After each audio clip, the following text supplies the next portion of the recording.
Assalamualaikum warahmatullahi wabarakatuh. Selamat malam para pecinta kisah mencekam. Kalian sedang menyaksikan Jago Horor, tempat di mana kisah-kisah nyata dan mistis berpadu dalam kegelapan. Sebelum kita mulai perjalanan malam ini, jangan lupa untuk like, komen, dan subscribe, karena satu klik dari kalian bisa menjadi penerang di tengah gelapnya cerita yang akan kita jelajahi. Siapkan nyali, matikan lampu, dan mari kita mulai. Nama saya Alex. Saya seorang sopir travel yang sudah hampir 10 tahun mengantar penumpang ke berbagai kota di Pulau Jawa. Malam itu, saya mendapat pesanan mendadak untuk mengantar 8 orang dari Jakarta menuju Cirebon. Karena bayarannya lumayan dan saya juga sedang butuh uang untuk biaya anak sekolah, saya terima saja tanpa pikir panjang. Waktu menunjukkan pukul 10 malam saat kami berangkat dari titik kumpul di Cawang. Udara malam itu terasa agak lembab. Suasana Jakarta yang biasanya bising pun mulai sepi, hanya suara kendaraan besar di kejauhan yang masih terdengar. 8 penumpang naik satu persatu. Ada seorang ibu dengan anak kecil, sepasang suami istri muda, 2 mahasiswa, dan 3 penumpang lainnya yang tampak seperti pekerja kantoran. Mereka duduk tenang, sebagian langsung tertidur setelah duduk di kursi masing-masing. Saya mengemudi dengan tenang, lampu dashboard menyala redup, dan musik dari radio menyala pelan. Kami masuk ke tol Cikampek dan melaju mulus. Di sepanjang jalan, saya merasa tidak ada yang aneh. Tapi begitu kami mulai masuk ke jalur tol Cipali, sekitar pukul 1 dini hari, perasaan saya mulai tidak enak. Awalnya saya merasa seperti sedang diperhatikan, entah dari mana, tapi saya mencoba berpikir positif. Mungkin karena saya sudah lelah.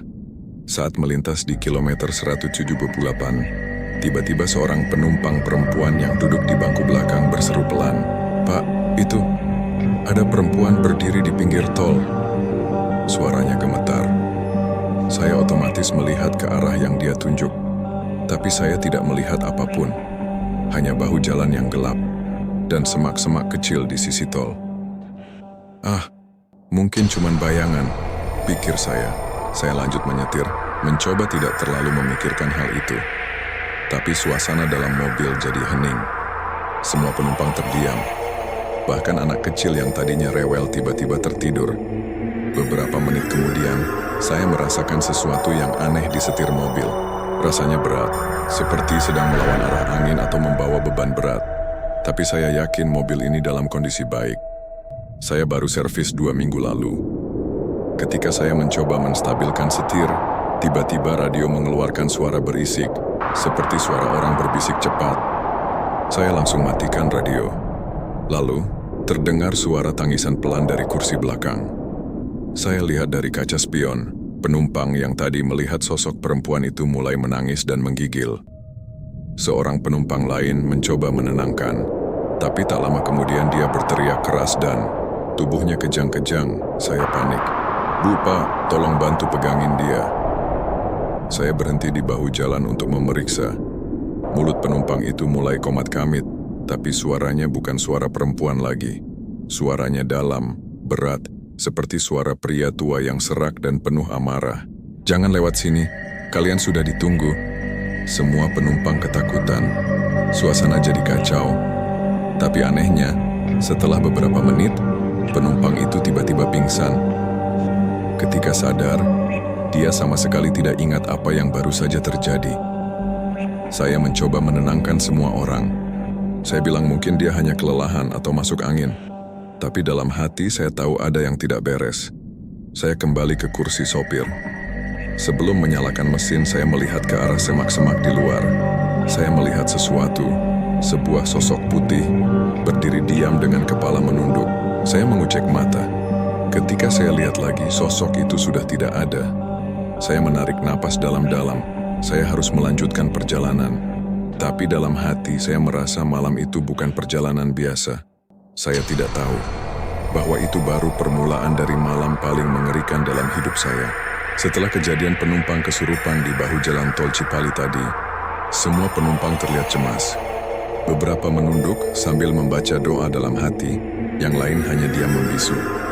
Saya pun merasa tidak tenang, tapi mencoba tetap terlihat tenang, supaya mereka tidak semakin panik. Mobil kembali melaju. Jam sudah menunjukkan pukul 1.45 dini hari.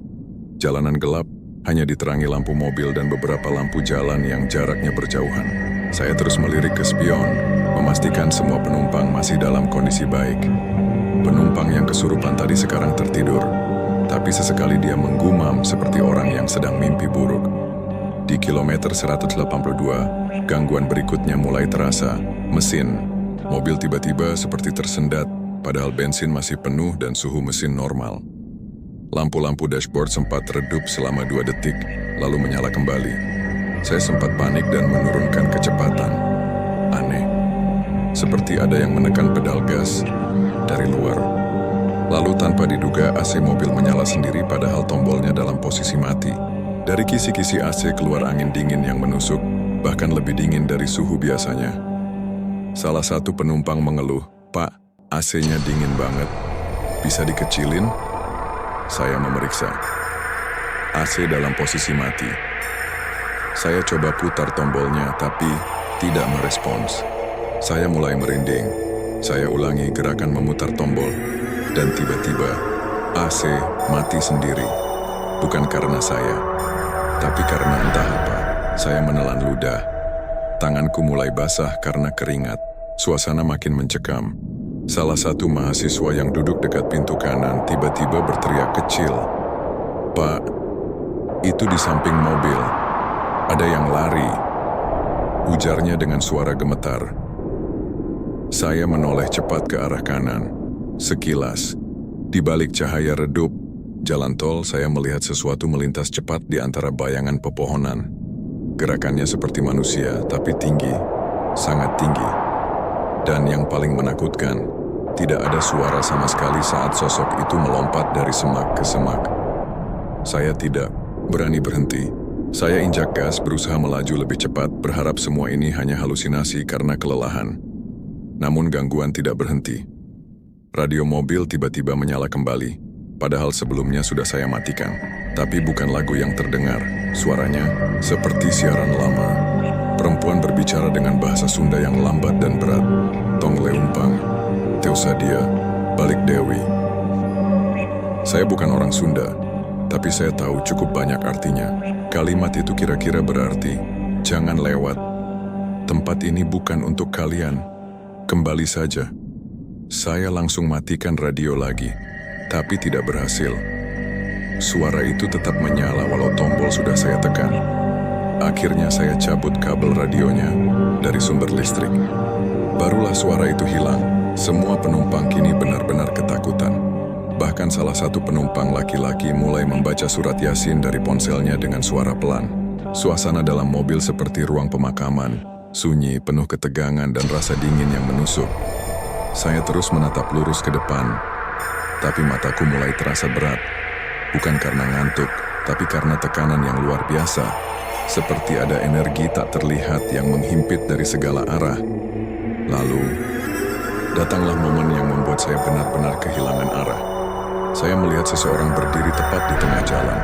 Sosok perempuan, rambut panjang menutupi wajah, baju putih panjang berkibar seperti tertiup angin. Tapi tidak bergerak sedikit pun saya refleks membanting setir ke kanan. Semua penumpang berteriak. Mobil oleng, hampir menyenggol pembatas jalan. Lalu kembali saya kuasai dengan susah payah. Saya rem mendadak. Ban menggesek keras ke aspal. Bau karet terbakar menyengat hidung. "Pak, Bapak kenapa sih? Hampir nabrak tadi," seru salah satu penumpang. Saya tidak menjawab. Saya hanya menunjuk ke arah depan. Namun, sosok itu sudah tidak ada, hilang. Seperti tidak pernah ada di sana. Saya turun dari mobil dengan tubuh gemetar. Mata saya menelusuri jalan. Benar-benar kosong. Tak ada satupun orang. "Mas Alex, kita ini lagi dibikin sesat," ujar ibu paruh baya yang duduk di bangku tengah. Saya tadi lihat jelas, perempuan itu bukan manusia. Kakinya nggak nyentuh tanah. Saya diam. Tidak bisa berkata apa-apa. Hanya bisa duduk di kursi sopir, menutup wajah dengan tangan, dan berusaha mengatur napas. Malam itu saya tahu, saya dan 8 penumpang saya tidak sedang melakukan perjalanan biasa. Kami sedang masuk ke wilayah yang tidak terlihat. Wilayah yang bukan untuk manusia. Dan saya mulai bertanya dalam hati, apa kami semua akan selamat? Setelah insiden mengerikan tadi, saya memutuskan untuk berhenti sejenak di rest area terdekat. Tidak untuk istirahat, tapi untuk menenangkan diri. Saya, Alex, seorang sopir travel yang sudah bertahun-tahun melintasi jalanan Jawa, malam itu merasa seperti orang asing di jalan yang dulu saya kenal. Ada sesuatu di tol Cipali yang berbeda. Sesuatu yang tidak bisa dijelaskan dengan logika. Beberapa penumpang ikut turun. Ada yang merokok untuk meredakan stres. Ada yang duduk diam memeluk tas. Dan ada juga yang terus membaca doa dari ponsel. Saya duduk di kursi mobil, membuka jendela, menghirup udara dingin dini hari yang entah kenapa terasa lebih menusuk dari biasanya. Tiba-tiba, seorang pria paruh baya yang duduk di kursi belakang sejak awal perjalanan menghampiri saya. Dia mengenakan jaket kulit coklat dan peci hitam. Namanya Pak Heru, saya ingat dari daftar penumpang. Mas Alex, katanya pelan. Saya harus ngomong jujur. Mas lihat sendiri tadi kan? Kita ini bukan cuma kecapekan, kita sedang diganggu. Saya menatapnya, tidak menjawab. Dalam hati saya tahu dia benar. Mas tahu nggak lanjutnya? Kilometer Sarotaple 2, tempat kita tadi nyaris celaka. Itu memang sering makan korban. Bahkan saya pernah dengar, ada bagian dari tol ini yang dibangun dengan tergesa-gesa. Tanahnya dulu bekas hutan larangan. Hutan larangan? Saya bertanya pelan. Iya, dulu sebelum tol ini dibangun, wilayah sini itu kawasan sepi. Banyak pohon besar, dan konon katanya, di situ tempat berdiamnya para makhluk penunggu. Masyarakat sekitar nggak berani tebang sembarangan, tapi waktu proyek tol jalan, mereka ratakan semua. Ada cerita bahwa waktu pengerjaan, beberapa pekerja hilang. Ada juga yang kerasukan, sampai akhirnya proyeknya sempat dihentikan sementara. Saya mendengarkan dengan napas tidak beraturan. Mas percaya atau enggak, saya pernah ngobrol sama sopir truk. Dia bilang, banyak yang lihat perempuan berpakaian putih berdiri di tengah jalan. Kalau kita ngerem malah bisa celaka. Tapi kalau kita tabrak, mobil kita justru aman. Saya terdiam. Kata-kata itu seperti pengakuan yang membuat bulu kuduk. Saya berdiri. Terus tanya saya, yang barusan itu memang benar bukan manusia? Pak Heru menatap ke kejauhan. Saya yakin itu jin, atau penunggu lama yang terganggu karena tempatnya dirusak. Mungkin dia minta tumbal. Saya langsung ingat kejadian tadi. Penumpang yang kesurupan, AC yang menyala sendiri, suara perempuan di radio, dan sosok tinggi yang melintas cepat. Semuanya seperti potongan-potongan peringatan dari sesuatu yang lebih besar. Sementara kami bicara, tiba-tiba datang seorang pria tua, penjaga warung kopi di rest area. Ia ikut menyimak pembicaraan kami. Maaf, saya ikut dengar, ucapnya pelan. Mas bener lewat kilometer Sarlat 2 tadi? Saya dan Pak Heru mengangguk. Masih sering kejadian ya? Tanyanya sambil duduk di kursi plastik. Dulu pernah ada mobil travel juga, hancur di tempat yang sama. Sopirnya selamat, tapi 6 penumpangnya tewas. Polisi bilang karena ngantuk, tapi warga sini tahu, bukan sekadar itu.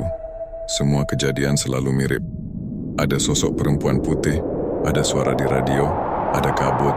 Semua kejadian sama pola. Saya merasa darah saya mengalir dingin. Cerita mereka seperti potongan-potongan teka-teki yang mulai menyatu. Ini bukan hanya malam sial. Ini seperti malam yang sudah ditentukan. Seperti ada skenario yang sedang berjalan. Dan kami menjadi bagian dari cerita yang tidak kami pahami. Saya menghela napas panjang. Lalu menatap jalan tol yang gelap di depan sana. Hening, sunyi. Tapi saya tahu, di balik kegelapan itu, ada yang sedang mengawasi. Pak Heru menepuk bahu saya. Mas, kalau mas mau lanjut, bawa doa, jangan kosong, dan jaga pikiran tetap waras. Kadang, makhluk itu nggak butuh tubuh kita, cuman butuh kita takut. Saya mengangguk perlahan. Dalam hati saya bertanya, apakah saya sudah masuk terlalu jauh ke dunia mereka? Dan jika iya, apakah saya masih bisa keluar? Malam masih panjang, dan perjalanan kami belum selesai. Setelah kurang lebih setengah jam beristirahat di rest area, saya, Alex, kembali duduk di belakang kemudi. Meski tubuh masih lemas dan pikiran kacau, saya tahu perjalanan harus tetap dilanjutkan. Penumpang juga mulai masuk kembali ke dalam mobil, satu persatu. Namun ada hal aneh yang saya sadari. Saat saya menghitung jumlah penumpang, seperti kebiasaan saya setiap kali melanjutkan perjalanan, saya merasa ada satu orang yang tidak saya kenal, duduk di deretan paling belakang, di pojok kiri. Wajahnya tertutup masker dan rambut panjangnya menjuntai hingga bahu. Ia memakai jaket hitam dan celana panjang gelap. Tak bicara, tak bergerak, hanya menunduk. Saya mengerutkan kening. Setahu saya, tempat duduk itu tadinya kosong karena salah satu penumpang memilih duduk di kursi tengah bersama temannya. Saya menoleh ke Pak Heru yang duduk di sebelah saya. "Pak, tadi penumpang yang duduk paling belakang itu siapa ya? Tadi kayaknya nggak ada orang di situ." Pak Heru ikut melirik lewat spion. Saya juga nggak yakin. Rasanya tadi kosong deh. Saya diam. Mau turun lagi untuk memastikan, tapi saya pikir mungkin saya salah hitung. Bisa saja tadi saya tak terlalu memperhatikan karena suasana panik. Saya nyalakan mesin mobil. Perlahan kami kembali masuk ke jalan tol yang sunyi. Suasana di dalam mobil sangat hening. Hanya suara ban melindas aspal dan desiran angin dari luar yang terdengar. Saya melaju pelan, tak ingin mengambil risiko seperti sebelumnya. Namun perasaan aneh itu tidak pergi. Sejak mobil berjalan lagi, udara dalam kabin terasa lebih dingin, bukan dari AC. Dinginnya seperti udara dari ruang kosong atau liang lahat. Beberapa penumpang mulai mengeluh, menggigil, dan menarik jaket mereka lebih rapat. Di kilometer 185, gangguan kembali terjadi. Tiba-tiba, lampu dalam mobil menyala sendiri. Padahal saya tak menyentuh saklarnya. Semua orang langsung menoleh. Penumpang di kursi tengah berkata lirih, "Pak, siapa yang nyalain lampu?" Saya geleng pelan. "Nggak tahu, saya nggak pencet apa-apa." Lampu menyala selama beberapa detik, lalu padam. Hening kembali mengisi ruang. Tapi hanya sebentar karena kemudian terdengar suara aneh dari bangku belakang. Seperti suara napas berat. Lalu tangisan kecil, pelan dan terputus-putus. Saya langsung melirik ke spion tengah. Dan jantung saya hampir berhenti. Penumpang yang duduk di pojok belakang yang tadi saya curigai, sekarang menengadah pelan. Wajahnya masih tertutup masker. Tapi yang membuat saya merinding adalah matanya. Mata itu hitam legam, tanpa bola mata putih sedikit pun. Menatap lurus ke depan, dan seperti tak berkedip. Saya langsung menoleh ke belakang, tapi anehnya, kursi itu kosong. Saya berkedip beberapa kali, bahkan saya minta salah satu penumpang menoleh ke belakang dan memastikan. "Pak, itu kursi belakang kosong kok," kata mahasiswa di kursi tengah. "Tadi kayaknya saya lihat orang juga, tapi nggak ada siapa-siapa sekarang." Tangan saya gemetar di setir. Saya tahu saya tidak berhalusinasi. Saya melihatnya dengan jelas. Sosok itu ada. Ia menunduk, lalu menatap lurus dengan mata yang bukan mata manusia. Saya menatap jalan lagi. Tapi kali ini, bayangan itu muncul lagi. Bukan di kursi belakang, tapi di pinggir jalan. Berdiri di antara kabut tipis yang mulai turun. Kali ini saya benar-benar bisa melihat sosoknya. Ia perempuan. Rambutnya panjang berantakan. Bajunya robek-robek, basah, seperti baru keluar dari air. Ia berdiri mematung, lalu perlahan menoleh ke arah saya saat mobil melintas di dekatnya. Saya tidak berani menatap lama. Saya hanya bisa menggenggam setir erat-erat sambil membaca doa dalam hati. Lalu tiba-tiba, brak! Sesuatu seperti menabrak atap mobil. Semua penumpang menjerit, suara keras itu mengguncang mobil. Saya langsung menepi lagi. Kami semua turun menengok ke atas. Tapi, tidak ada apa-apa.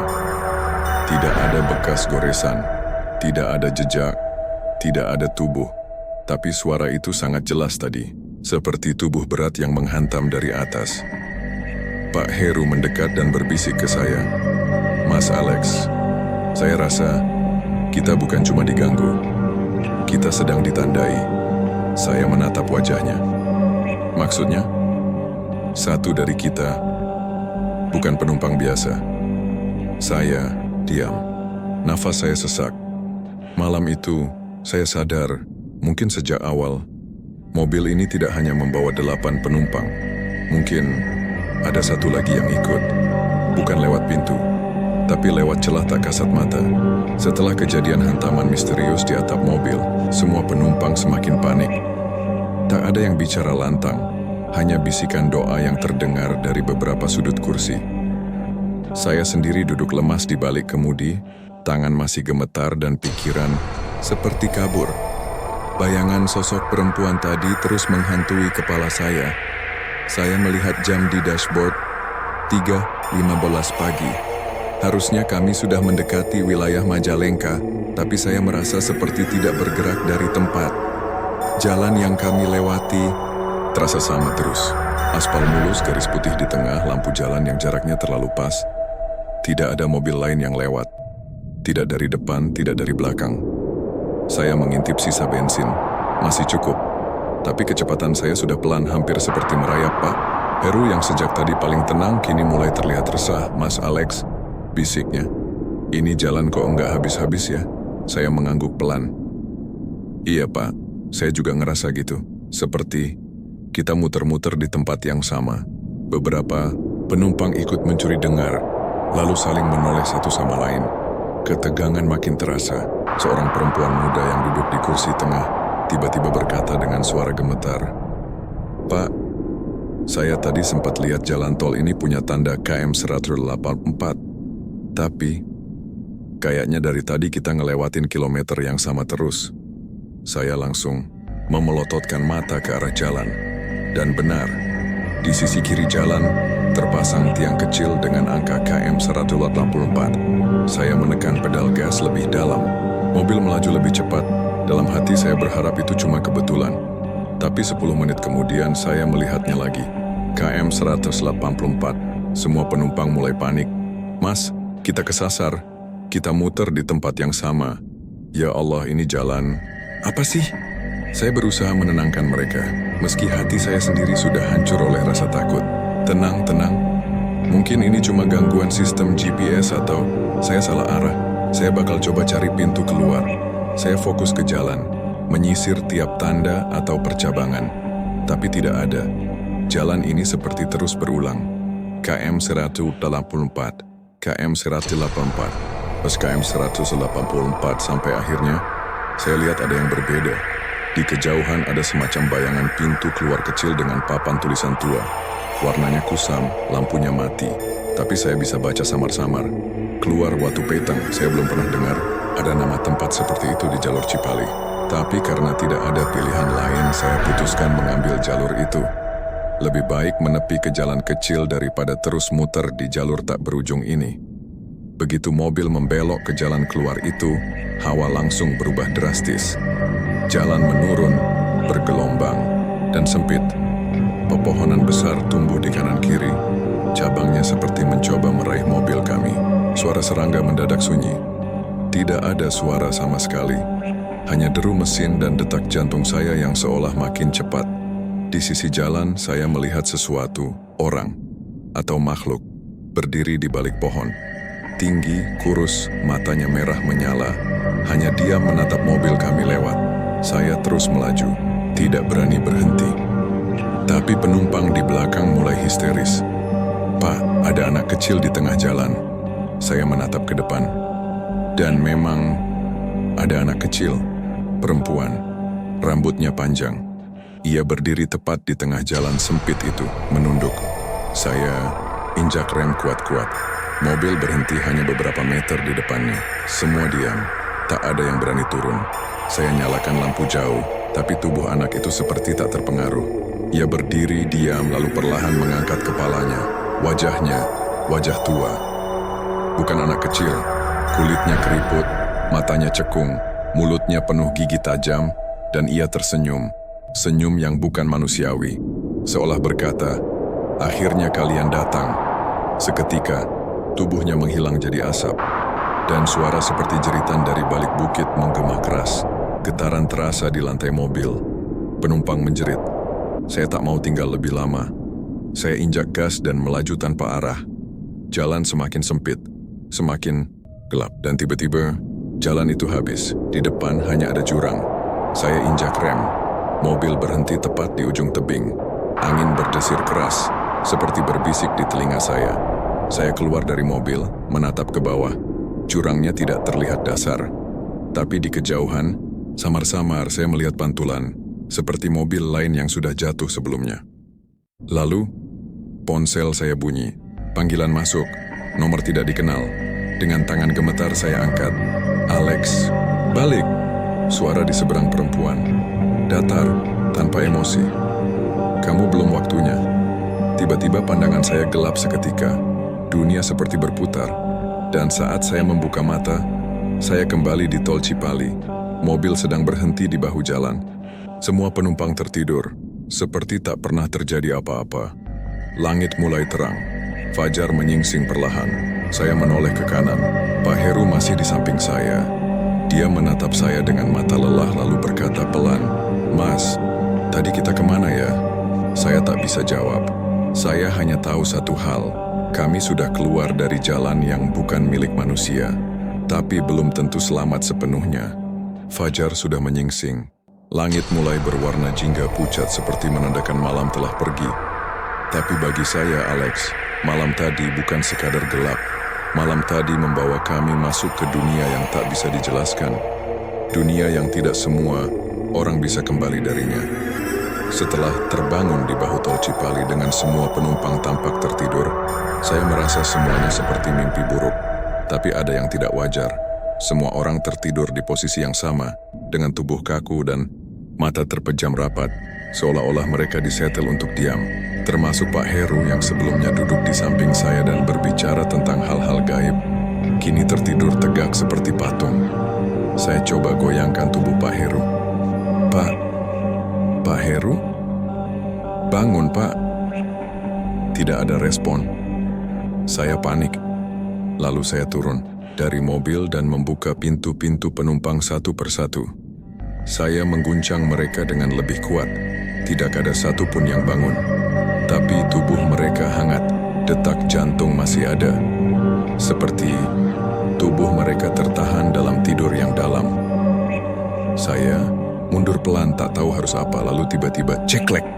Pintu depan mobil tertutup sendiri.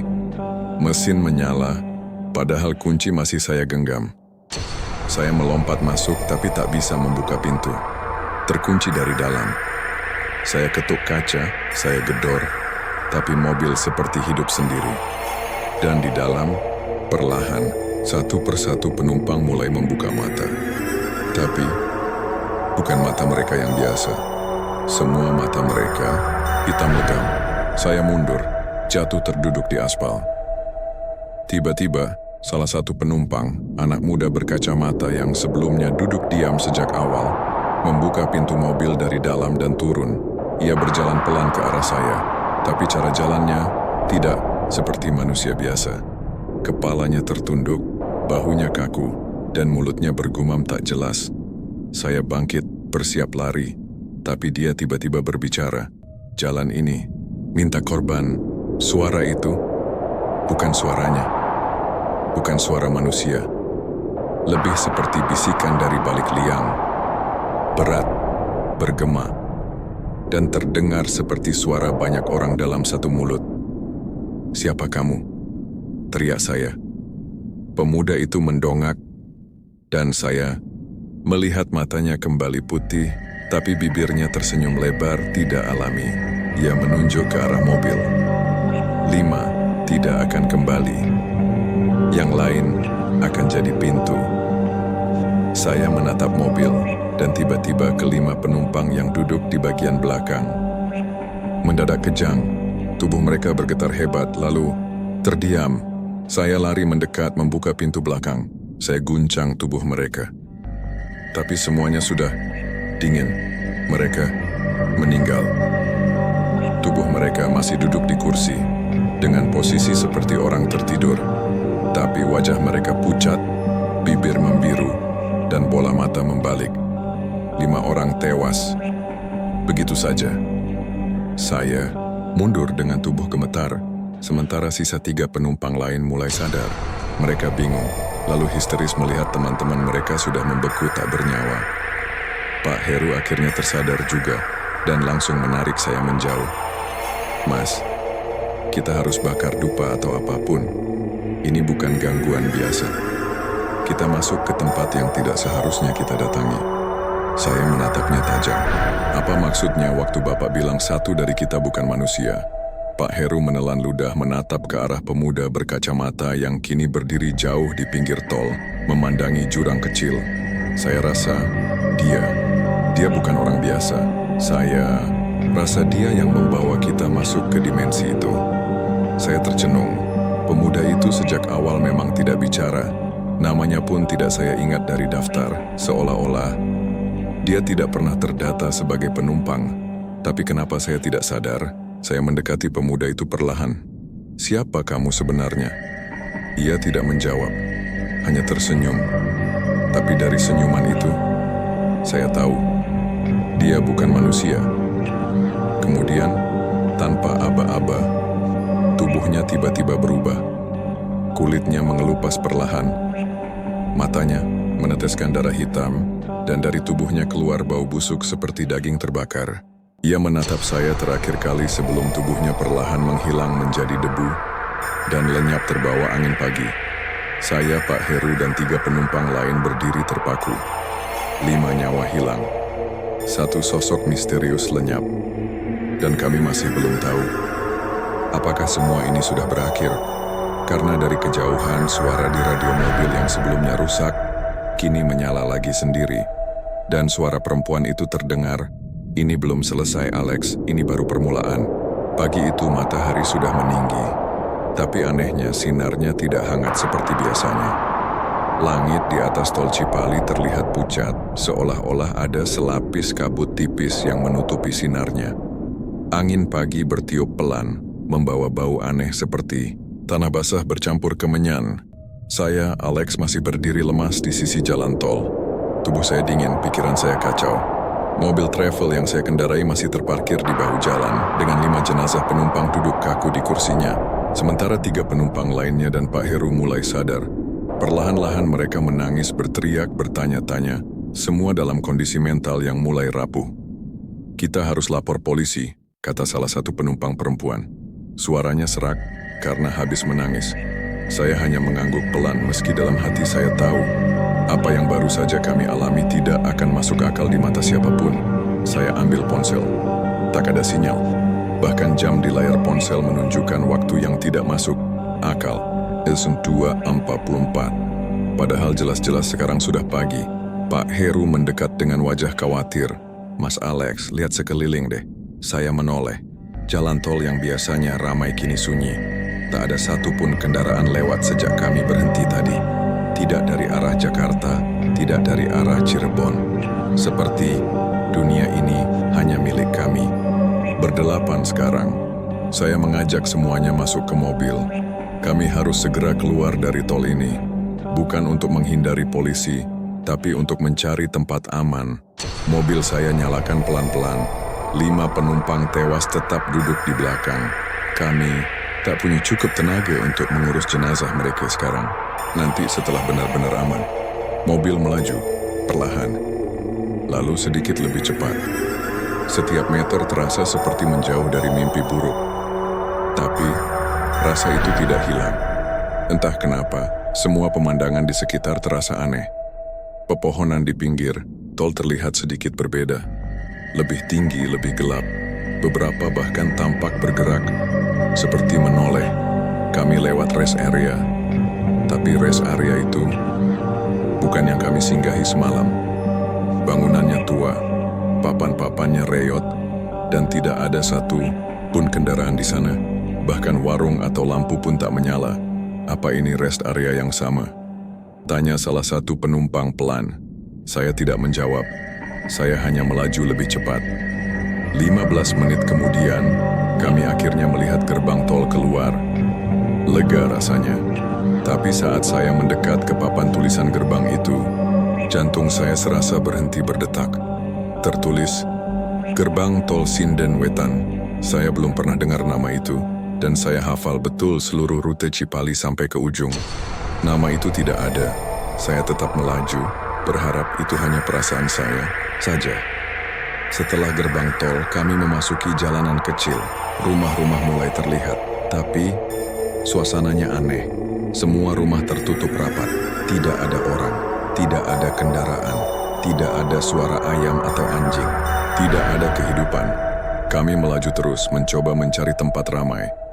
Tapi semua jalan yang kami lalui hanya berujung ke perkampungan kosong. Atap rumah sudah dipenuhi lumut, kaca-kacanya pecah, dan ada tulisan aneh di tembok. Di sini waktu berhenti. Salah, satu penumpang mulai menangis histeris. Yang lain berusaha menenangkan, tapi semuanya tahu, kita belum kembali ke dunia kita. Pak Heru duduk dengan wajah pucat pasi. Ia membuka tas kecilnya, mengeluarkan seikat daun kering dan sebatang dupa. Ia menyalakannya dengan tangan gemetar. Saya nggak bisa jelaskan semuanya, Mas Alex, tapi saya pernah dengar cerita.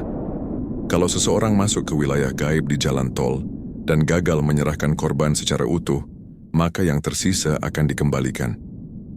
Tapi tidak ke tempat asal, melainkan ke cerminan dunia kita, dunia bayangan.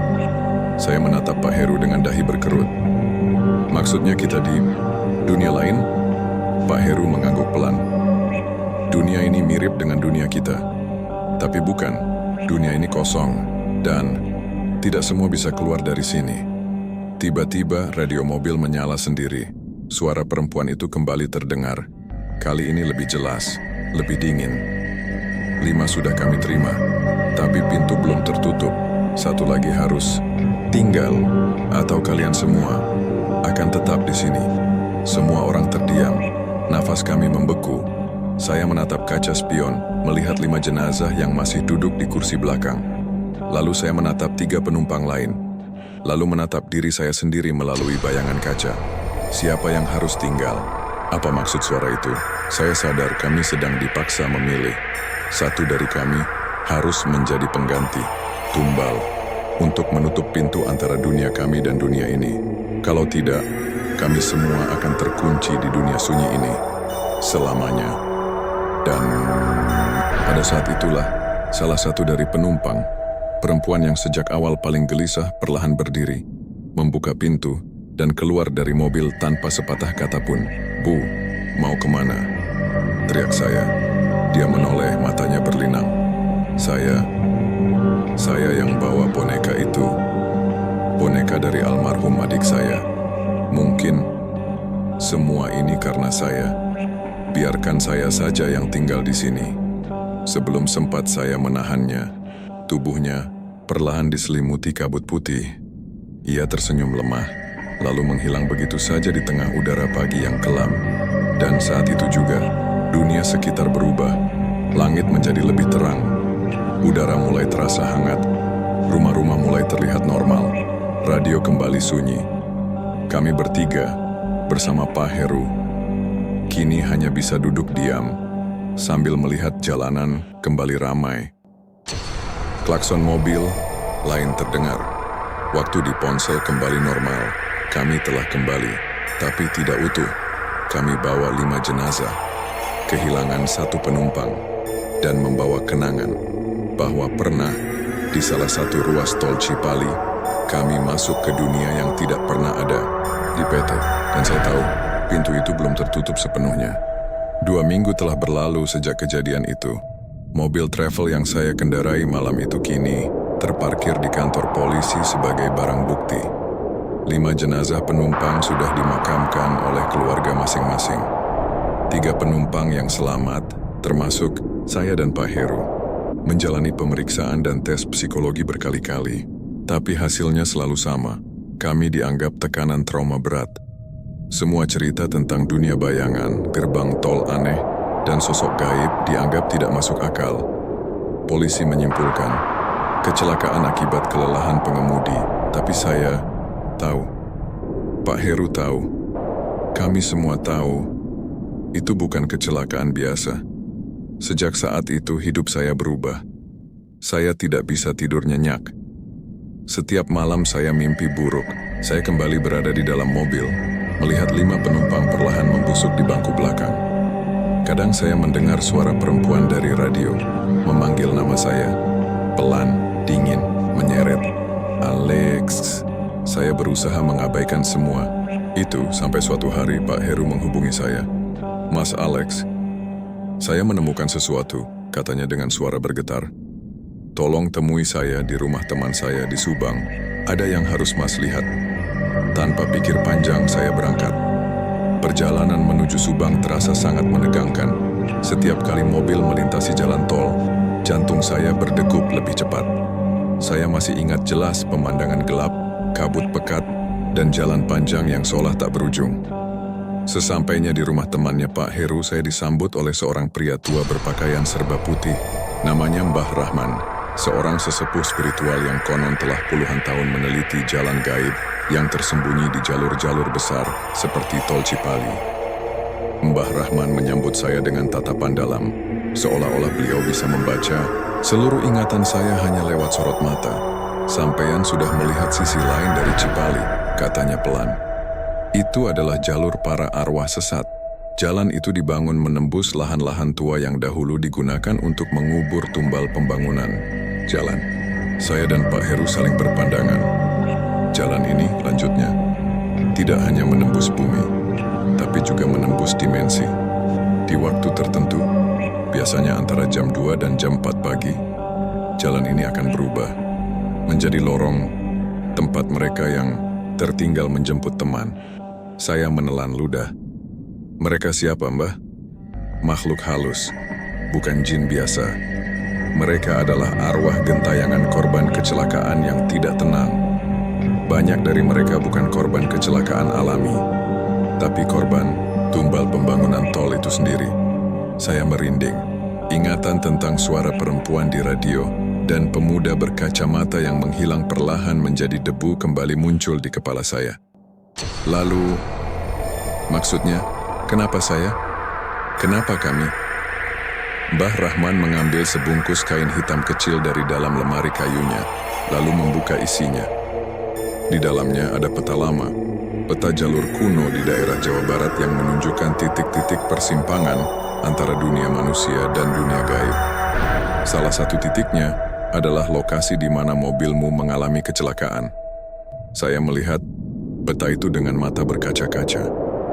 Mas Alex, sampeyan tidak sembarangan. Sampai saat ini, belum ada manusia yang bisa kembali utuh dari jalur itu dan masih membawa kesadaran. Biasanya, yang kembali hanya raganya. Jiwanya tertinggal di sana. Saya terdiam. Kata-kata itu menghantam kepala saya seperti palu. Lalu, bagaimana saya bisa kembali? Mbah Rahman menatap saya lekat-lekat. Karena kamu membawa 5 nyawa, dan 1 jiwa memilih tinggal. Saya sadar, perempuan itu, penumpang yang menyerahkan diri. Dialah yang mengunci pintu kembali. Tapi jangan tenang dulu. Lanjutnya, gerbang itu masih terbuka. Dan kamu, Alex, sudah jadi penanda mereka. Mereka tahu kamu pernah masuk, dan mereka akan mencoba menarikmu kembali kapan saja kalau kamu tidak menutup pintunya. Saya menatap Pak Heru. Wajahnya juga sudah sepucat saya. Bagaimana caranya menutup pintu itu, Mbah? Mbah Rahman bangkit perlahan, menuju belakang rumah. Tak lama, ia kembali membawa sebuah cermin tua besar, berbingkai kayu hitam penuh ukiran. Inilah jalan baliknya. Kamu harus kembali ke tempat mobil itu pertama kali masuk lorong. Saat malam, saat jam antara 2 dan 4 pagi.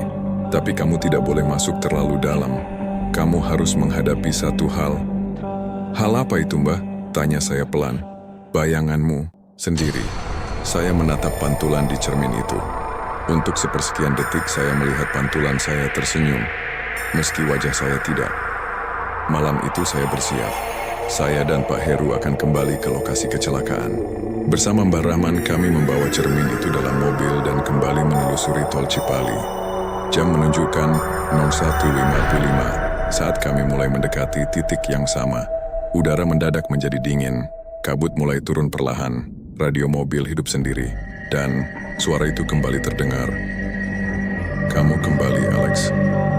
Saya genggam cermin itu erat-erat. Perjalanan ke dalam lorong akan dimulai. Dan apa yang menunggu saya di sisi lain bukan hanya sekadar bayangan, tapi kebenaran tentang siapa sebenarnya yang menjadi tumbal dan siapa yang membuka pintu itu pertama kali. Malam itu langit di atas tol Cipali terlihat lebih kelam dari biasanya. Kabut turun perlahan, menyelimuti aspal panjang seperti tirai putih yang menutup jalan menuju dunia lain. Udara begitu dingin, menusuk tulang. Jam di dashboard mobil menunjukkan pukul 02.13 dini hari, waktu yang diyakini Mbah Rahman sebagai saat pintu paling terbuka. Saya duduk di balik kemudi, ditemani Pak Heru di kursi sebelah. Di bangku belakang, cermin tua berbingkai hitam yang dibawa Mbah Rahman terbungkus kain mori putih, tersimpan hati-hati. Mbah Rahman sendiri tidak ikut, katanya, ini adalah urusan saya. Hanya saya yang bisa menutup pintu itu, karena hanya saya yang telah melewatinya dan kembali hidup-hidup. Kami melintasi kilometer yang sama dengan malam kecelakaan itu. Semua terasa familiar tapi juga menakutkan.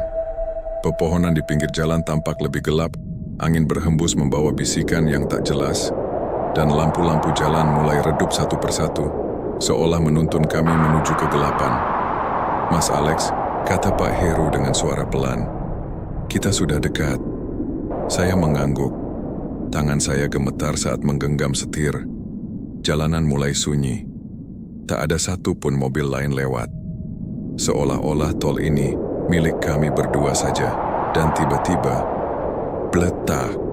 Mobil. Saya seperti menghantam sesuatu yang tak terlihat.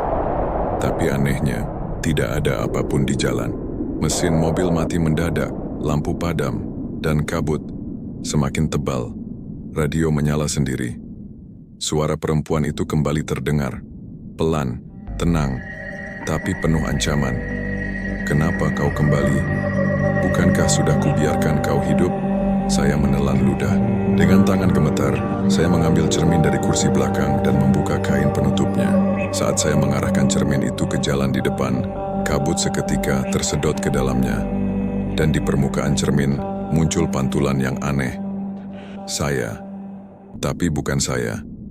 Dia memakai pakaian yang sama, duduk di kursi yang sama, tapi wajahnya penuh luka dan darah mengering. Matanya hitam legam tersenyum sinis. Kau mencuri tempatku, Alex. Saya mundur satu langkah. Pak Heru berdiri di samping saya, memegangi tas rajah dan dupa. Alex, itu adalah kembaran yang tertinggal di dunia sana. Dunia gaib membuat duplikatmu. Dia tidak akan membiarkanmu menutup pintu sebelum kamu menyingkirkannya. Tiba-tiba sosok dalam cermin itu melompat keluar.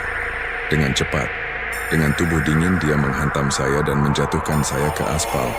Kami bergumul di bawah kabut.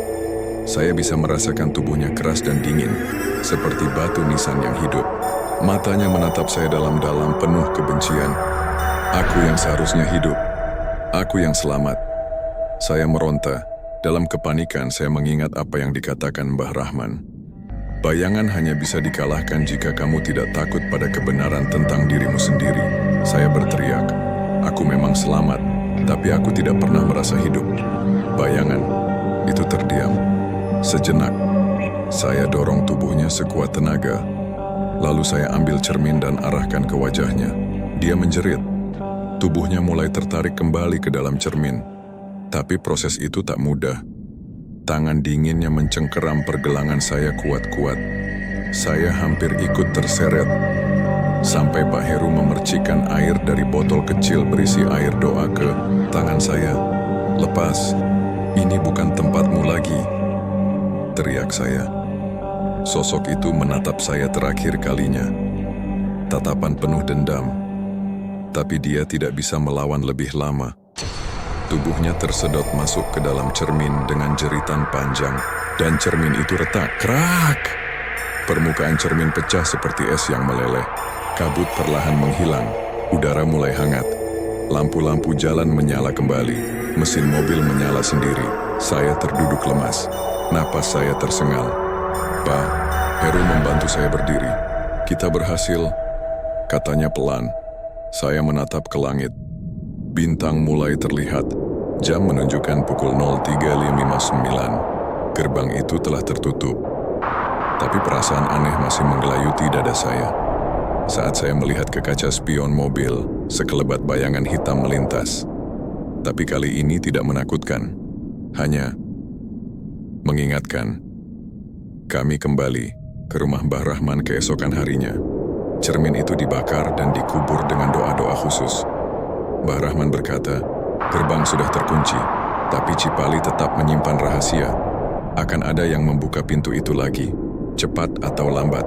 Kini, saya tidak lagi menjadi sopir travel. Saya pindah hidup sederhana di desa kecil. Tapi setiap kali perjalanan yang seharusnya menjadi rutinitas biasa, berubah menjadi tragedi berdarah di ruas tol Cipali. Alex, sang sopir travel, kini hanya bisa duduk termenung di bangsal rumah sakit, menyisakan rasa bersalah yang tak akan pernah sembuh. 8 penumpang yang menumpang di mobilnya malam itu, hanya 3 yang selamat. 5 lainnya meninggalkan dunia dengan cara yang mengenaskan, tanpa sempat mengucapkan salam perpisahan. Namun lebih dari sekadar kecelakaan, kejadian ini menyimpan kisah mistis yang tak dapat dijelaskan oleh logika. Sosok tak kasat mata, bayangan perempuan berambut panjang, suara-suara gaib, dan firasat buruk yang sejak awal mengiringi perjalanan, semua menjadi potongan-potongan teka-teki yang belum terpecahkan. Hingga hari ini, tol Cipali masih menyimpan misterinya. Banyak yang percaya bahwa di balik mulusnya aspal dan kelap-kelip lampu jalan, ada dunia lain yang hidup berdampingan, mengintai, dan sesekali mengambil korban. Jika kamu harus melintasi tol Cipali di malam hari, ingatlah kisah ini. Jangan pernah menyepelekan firasat, jangan abaikan rasa takutmu, karena mungkin saja kamu sedang ditemani oleh sesuatu yang tak terlihat. Akhir kata, terima kasih telah mengikuti kisah ini. Assalamualaikum warahmatullahi wabarakatuh. Sampai jumpa di kisah horor berikutnya di Jago Horor. Jangan lupa like, komen, dan subscribe sebelum gelap benar-benar menyelimuti.